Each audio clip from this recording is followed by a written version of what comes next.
Armanca Türkiye diyar eşkere yani ne hacem serbiskinin o hebuna xurser tenebuna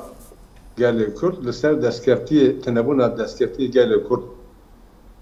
dişopine irozi elbasevi evet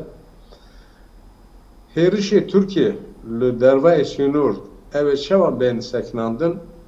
gava gring evet ki le xuseriya rojava ki dest pekirine em keyfxaştun em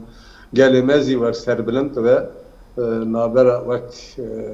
Partiye Kurdan da Rekhisine Kurdan da gave yekitiye tena avıtın hin ne iştine encam ama gavaftin ve hevditin em bejin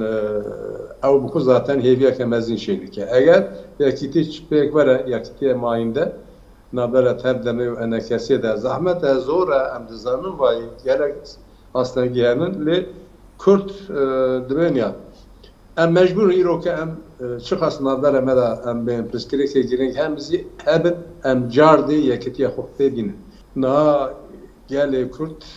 îro da asengiyeke mezin de he. û me hanî ziman ew rastiyeke mezin e rastiyeke gelê Kürt tenê ji bo azadiya xwe ji bo wekembê netewîya xwe şer pêknanîne. Gelê Kürt barê cîhanê de eser milê xwe. Ev şa gerek devlet cihanı, yekitiye Avrupa, Amerika, hemû dostê demokrat cihanı gerek li ve herişê ben derkevin bêjin ki kîk eger dibêje aşitî, dibêje yekitiya axa Sûriye, dibêje wekem bên li Sûriye em aşiteke mayînde pêk dînin gerek li dijî Kurda gavekê pêş de herişê xwe bide seklandin.